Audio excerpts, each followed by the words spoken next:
Hey, Daily Doses, this is Pastor Larry here again as we continue our look at Advent this week. And I want to read a familiar kind of opening passage from the Christmas story. In those days, Caesar Augustus issued a decree that a census should be taken of the entire Roman world.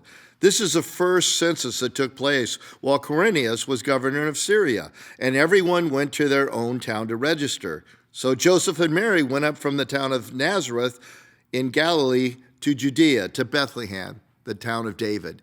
And then the story goes on. They can't find room in the inn. Baby Jesus is born. He's placed in a feeding trough. The angels hear the message. The wise men come a little bit later. And we know all of this story. And I think sometimes we miss the power in these opening verses. Let's just pretend for a moment that we were people living in that era, or maybe we're Joseph and Mary. We know we've been blessed of God. We know there's a plan that's going on. And now at the worst of all possible times, we get this off-the-wall government decree. And Mary has to waddle all the way from Nazareth to Bethlehem to be able to pay a tax and to register. It's a tax they can hardly pay because we know when Jesus was born and the sacrifice was given, they gave the sacrifice of 2 turtle doves, which was the sacrifice of poverty. And so with all of these things kind of going against them, what seems to be the absolute worst time, what seems to be a government move that is like off the wall. Remember, this is the oppressive Roman government that has put down the Jewish people. All of these things are happening, and yet behind the scenes, as it says in Proverbs, the heart of a king is like channels of water, and the Lord is directing wherever he wills.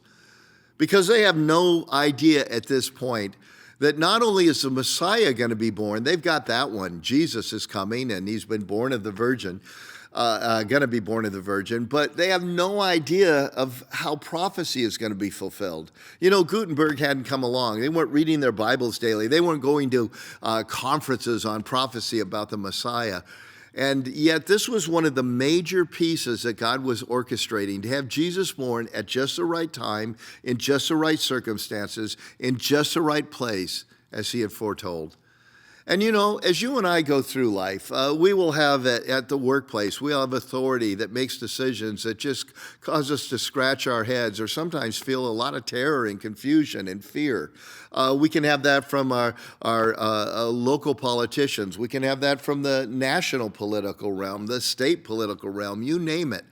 And one thing we always have to remember is this foundational little message from Luke's story. It was not an accident that all of these things happened. It was not an accident that God declared through a king, silently behind the scenes, that a census had to be taken at what appeared to be the worst of all possible times and what proved to be the perfect, absolute best time ever.